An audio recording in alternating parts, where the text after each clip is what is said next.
Pessoa com deficiência.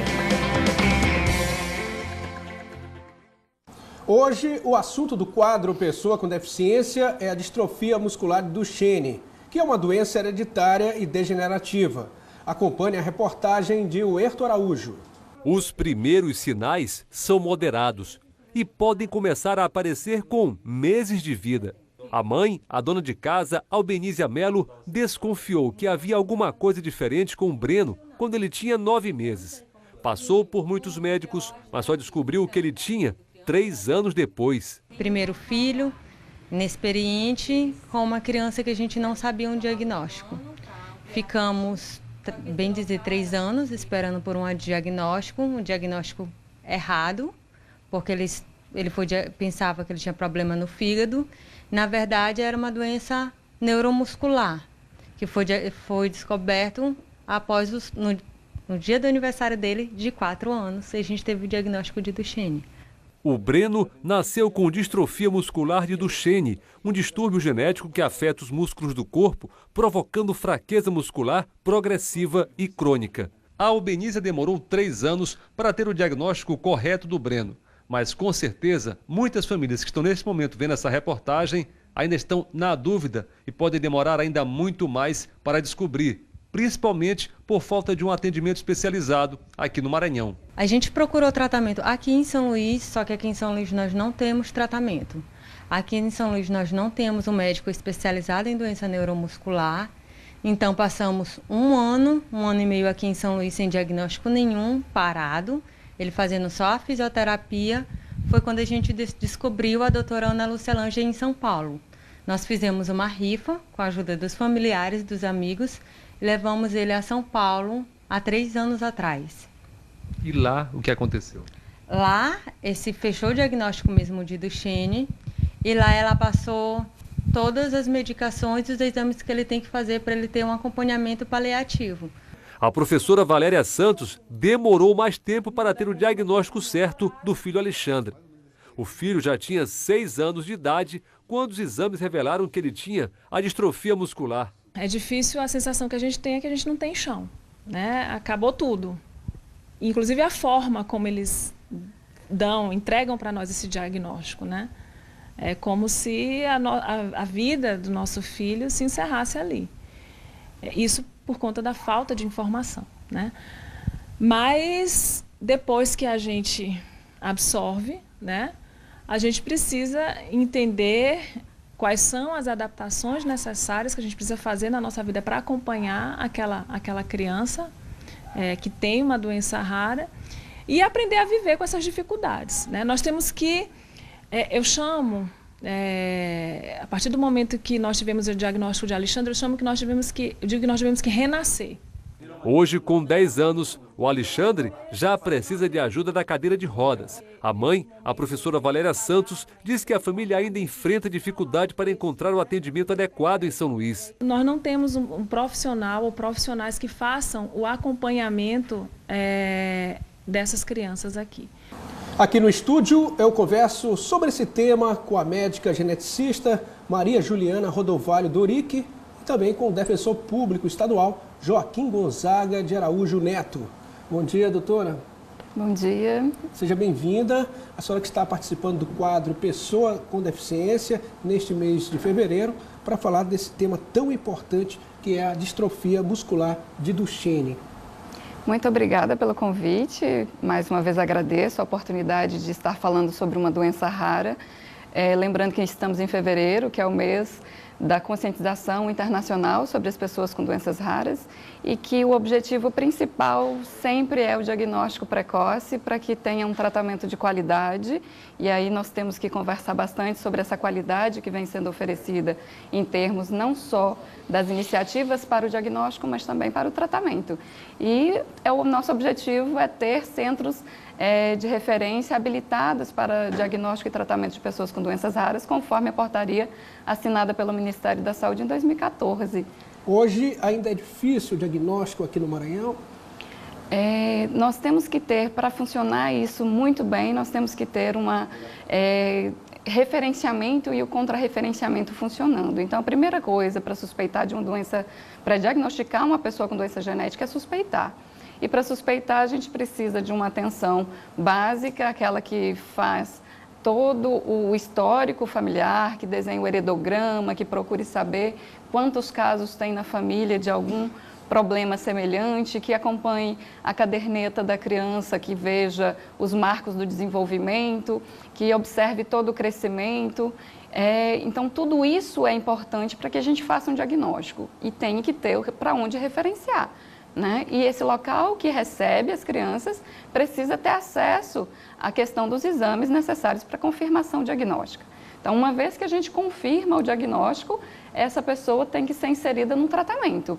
Né? O tratamento aqui no Maranhão, ainda vem sendo feito com muitas dificuldades, muitos percalços, né? Desde a atenção básica, desde a suspeição, até conseguir uma vaga com uma única médica geneticista no estado, então precisa ser ampliado, infelizmente somente eu. Médica geneticista aqui do estado do Maranhão.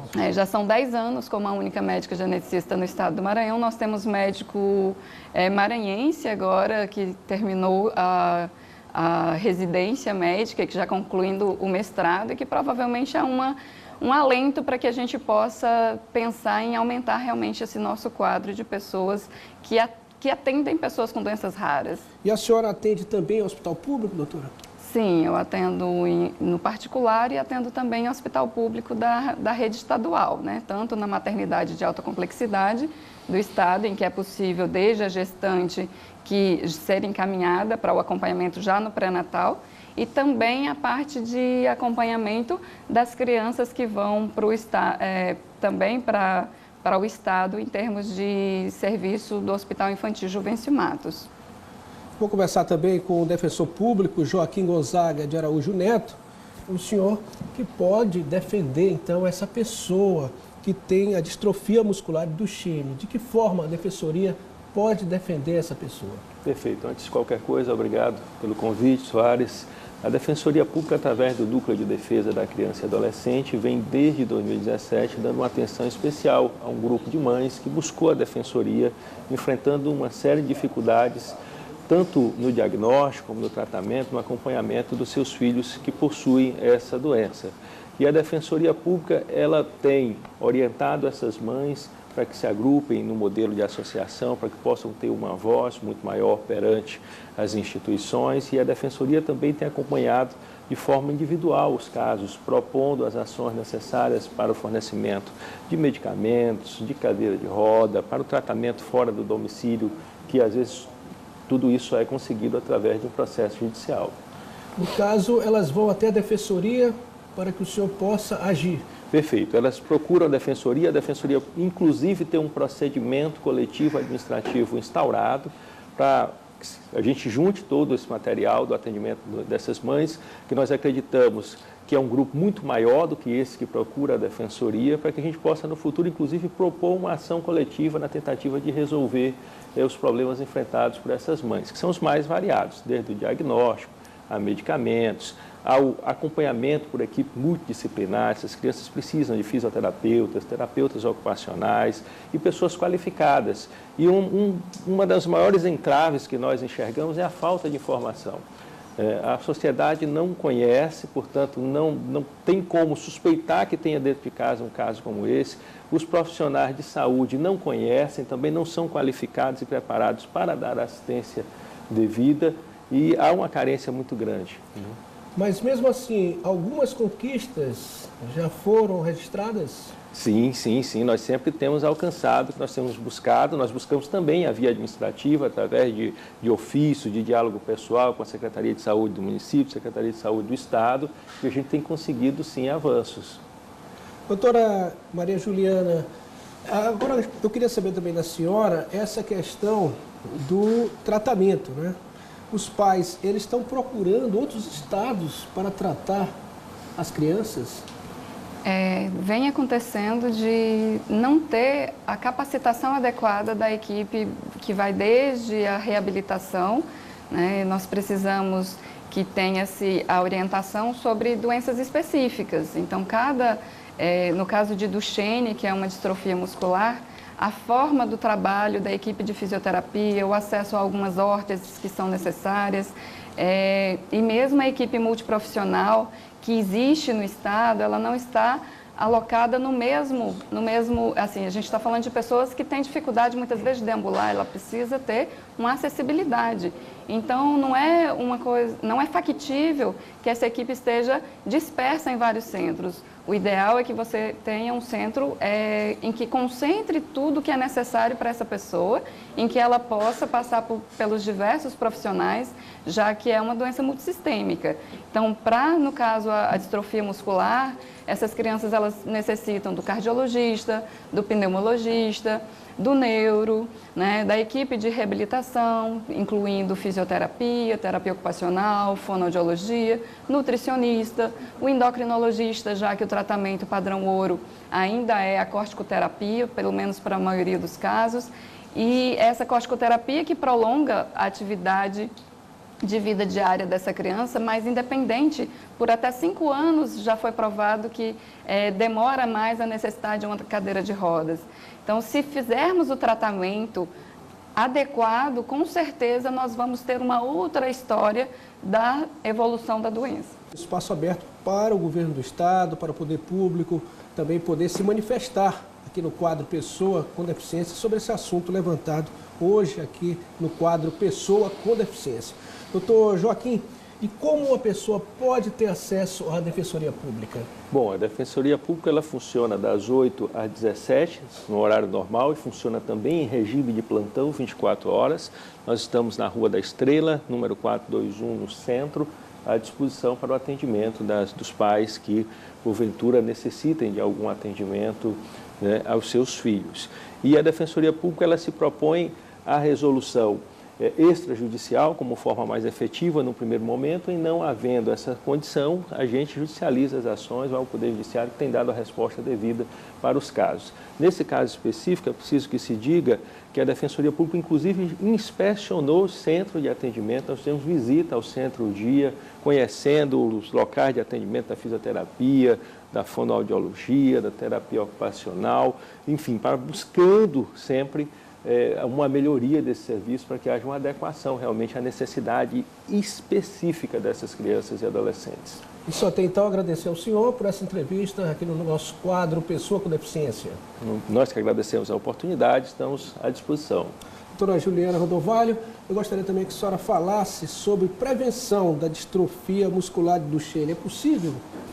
Nós temos hoje diagnósticos precoces, sendo possibilitados, inclusive, o diagnóstico pré-implantação, no caso de famílias que sabem que têm heterozigotas, no caso, mulheres em risco de ter um filho com distrofia muscular de Duchenne, nós temos essa possibilidade de prevenção primária. Mas eu sempre reforço que existe também toda essa parte de diagnóstico precoce, de tratamento adequado, tudo isso previne também. Então, nós temos a prevenção terciária, que é a prevenção de complicações. Tudo isso é possível para Duchenne hoje e para várias outras doenças raras, né? Nós estamos falando num grupo de cerca de 6.000 a 8.000 doenças raras. E essas pessoas, elas são muito numerosas, por mais que a gente pense que uma doença é rara, e tem que ser, sim, uma pactuação não só do Ministério da Saúde, do Estado, mas também com os municípios, porque é muito injusto que esses pacientes possam ter centros em locais a muita distância, né? De ter que se mudar da sua cidade de origem, porque em busca de um tratamento melhor. Então, o ideal é que tenha, sim, essa pactuação, que a gente possa existir esse tratamento de referenciamento, contra-referenciamento, de uma forma adequada para esse tratamento compartilhado e no melhor padrão possível, né? Muito obrigado, então. Obrigado a todos. O quadro Pessoa com Deficiência volta, então, no mês de março, sempre na primeira quinta-feira do mês. Portanto, na primeira quinta-feira de março, a gente vai estar de volta logo depois do Carnaval. Pessoa com Deficiência.